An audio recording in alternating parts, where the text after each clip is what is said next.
Dan ini juga bagus sekali untuk kanker. Baik dijadikan obat diminum maupun jadi obat luar. Ini sekarang kita akan fokus tapak darah yang untuk kanker.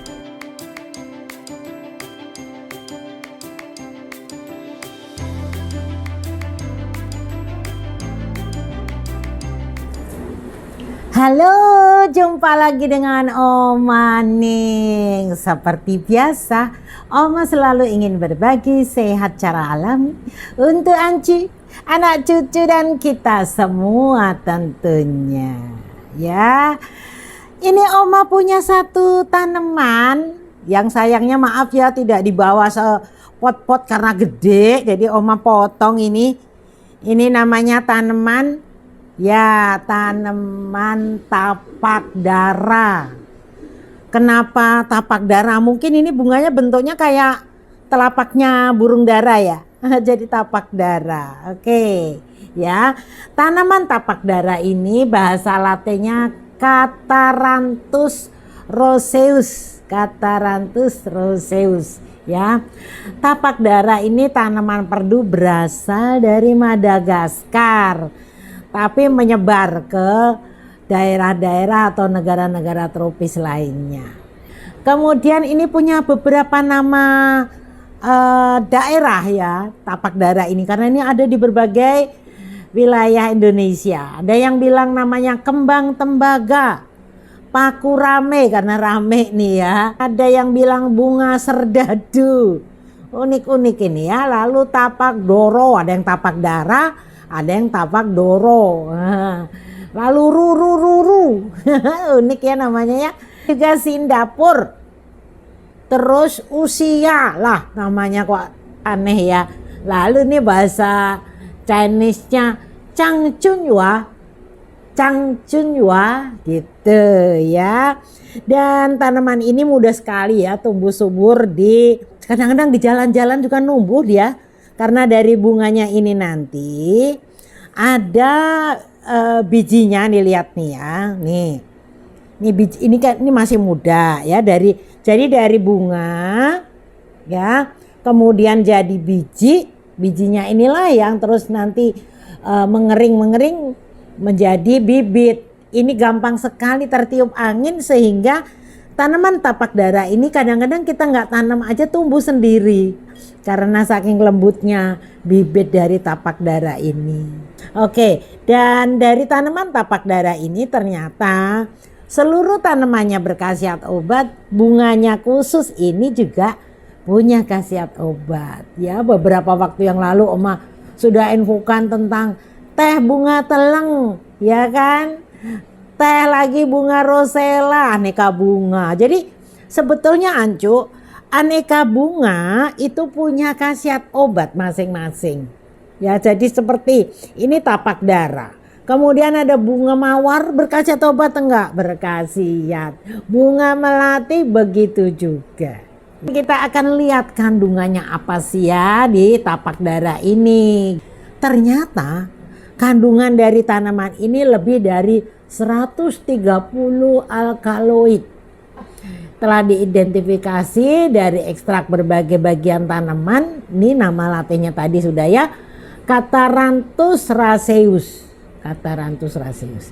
Nah, alkaloid dari tanaman ini merupakan kelompok besar senyawa bioaktif yang terbentuk secara alami dan pada dasarnya dihasilkan oleh tumbuhan, bakteri, jamur dan hewan gitu ya. Nah, alkaloid memiliki beragam jenis aktivitas antara lain aktivitas farmakologis misalnya. Jadi ingat nih Anco, beberapa tanaman obat kan khasiatnya mempunyai kandungan senyawa alkaloid. Nah, dari alkaloid ini biasanya dia anti diabetes, antioksidan, anti hipertensi, anti mikroba dan sitotoksik. Lalu nih khasiat bunganya sekarang. Ya, bunganya saja. Ekstrak dari bunga Catharanthus raceus ini merangsang penyembuhan luka. Ya. Dan ekstrak kasar dari bagian tanaman yaitu daun, batang, akar dan bunga telah diuji aktivitas antimikrobanya dalam berbagai penelitian ya. Bunga tapak dara ini biasanya digunakan sebagai obat oles. Ya, obat oles atau topikal. Jadi ini Ancu, ini bisa dilembutkan, dihancurkan, nanti bisa dihaluskan pakai, maaf nih kalau di kampung-kampung ya kalau mau untuk obat cuman begini saja nih, contoh nih Ancu nih. Nih ya, nih bunganya. Terus kan dioles, ini cuman begini nih. Dihancurkan begini saja nih. Lalu misalnya kita ada jerawat atau mata bengkak, ini tinggal dari yang kecil begini. Ini ada sedikit ini apa namanya ya? Air sedikit tinggal dioleskan di bagian yang bengkak. Jadi ini anti radang, begitu ya. Atau kalau enggak, air rebusannya dimanfaatkan meredakan mata yang bengkak. Bisa juga, jadi bisa dengan cara yang hanya ini seperti ini ya. Dicuci dulu tentunya ya. Atau ini direbus nih. Bagian dari bunga ini direbus. Ya, cuman agak banyak mungkin gitu ya. Lalu ini bisa menurunkan kadar gula pada penderita diabetes. Jadi nih selama ini mungkin tidak diperhatikan, penderita diabetes ini punya solusi banyak sekali.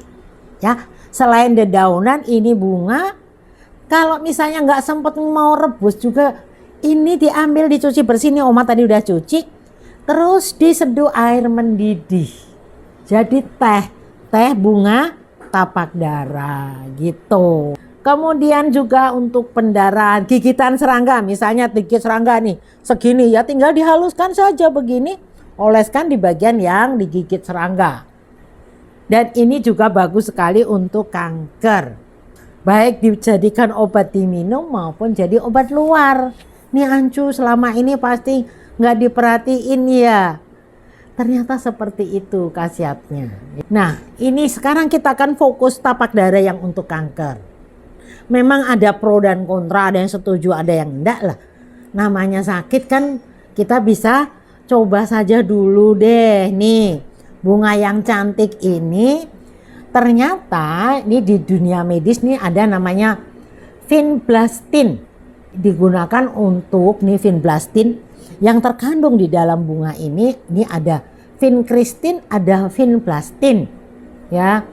Ini bisa untuk kanker limfoma limfostik, limfoma histiocytic, lalu kanker testis stadium lanjut. Ada juga untuk kanker payudara stadium lanjut. Pokoknya yang lanjut-lanjut ini menurut informasi di literaturnya ini bagus. Jadi ya bisa nanti diminum, bisa juga jadi obat luar. Nah, tentang vinkristin sendiri kandungan di dalam tanaman ini ya, secara resmi dikenal dengan nama leurokristin, disingkat VCR. Merupakan alkaloid yang diekstrak dari tanaman tapak dara. Jadi ya kandungan vinkristin ini ada di dalam ekstrak tapak dara ini. Senyawa ini biasanya digunakan untuk pengobatan kemoterapi untuk kanker gitu. Struktur kimia dari vinkristin mirip dengan vinblastin, tapi efek yang dihasilkan tidak sama. Kalau vinblastin digunakan pengobatan jenis-jenis kanker yang berbeda dengan vinkristin. Itu menurut informasinya. Nah, kalau vinkristin untuk pengobatan leukemia limfoblastik akut, begitu informasinya. Kalau pada waktu vinkristin mulai ditambahkan ke dalam metode pengobatan untuk anak-anak penderita tingkatan kelangsungan hidup mereka bisa mencapai 80%. Jadi untuk kasus-kasus kanker memang ini menurut literaturnya bagus. Kemudian hal yang lain lagi tentang tanaman ini. Jadi selain untuk kanker bisa, ini juga bisa untuk pengobatan lainnya, misalnya nih tapak dara kalau mau dijadikan teh, nih bunganya ya ini cara mengkonsumsinya begini nih menurut resepnya. Jadi bunga tapak dara 4-5 buah nih. 4 atau 5 buah begini. Itu masukkan bunga ke dalam teko penyeduh teh.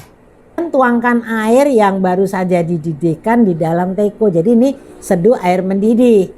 Sekitar 8 menit. Lalu buang semua bunganya, tuangkan ke dalam cangkir, dinginkan, lalu tambahkan madu secukupnya. Ya, jadi ini kalau mau mengkonsumsi bisa diambil airnya hanya dengan cara diseduh air mendidih. Lalu kalau aturan konsumsinya ini bisa minum teh pagi 30 menit sebelum sarapan. Nah, ini Anju. Kalau menurut penelitian, mengkonsumsi herbal memang sebaiknya sebelum makan. Tetapi, balik lagi ke tetapi, kalau sekiranya gangguan lambungnya cukup tinggi, ya, atau ada sakit emah yang cukup kronis, ya sebaiknya makan sesuatu dulu baru minum herbal ini, minum teh herbal ini, begitu Anju. Lalu cara lainnya lagi juga ini dengan merebus daun tapak dara segar. Nah, ini daun 5-7 helai. Jadi misalnya ini nih 1, 2, nih 3, 4, 5 misalnya ya. Boleh ditambahkan 2 lagi jadi 5-7 helai. Ini juga rebus bersama 3 gelas sampai 3 gelas air ya, sampai tinggal setengahnya kalau mau memanfaatkan daunnya. Jadi beda ya, kalau bunga tadi tinggal diseduh air mendidih, kalau daun bisa direbus. Kalau misalnya diseduh juga air mendidih boleh nggak ya? Boleh-boleh saja, tetapi kandungannya kurang kalau diseduh saja, terutama daun ya. Ya, kalau bunganya sih cukup diseduh air mendidih, begitu Anju ya. Dan juga untuk pemanisnya boleh nanti ditambahkan dengan madu, bisa menggunakan madu herbal, bisa menggunakan madu apa saja deh, yang penting dia murni ya. Oke Anju, mudah-mudahan informasi tentang daun atau tanaman tapak dara ini bisa bermanfaat. Ingat Anju, masing-masing orang itu tidak sama. Ini Oma memberitahu tentang khasiatnya. Apakah semua orang bisa cocok menggunakannya? Ya, belum tentu. Maka Oma pesan, kalau mau mencoba satu tanaman obat, sebaiknya dicoba sedikit-sedikit dulu. Dosisnya kecil. Misalnya, kalau di sini literaturnya ada menggunakan bunga ini kalau diseduh air mendidih 5 misalnya ya. Nah, ini kita coba 4 atau 3 saja dulu. Sedikit demi sedikit nggak apa-apa. Jadi jangan buru-buru langsung mau sembuh gitu ya. Lebih baik aman. Kenapa harus sedikit demi sedikit? Supaya tubuh menyesuaikan dengan formula jamu dari tapak dara ini atau ramuan tapak dara ini. Begitu ya. Semoga bermanfaat untuk kita semua ya. Semua orang bisa sehat.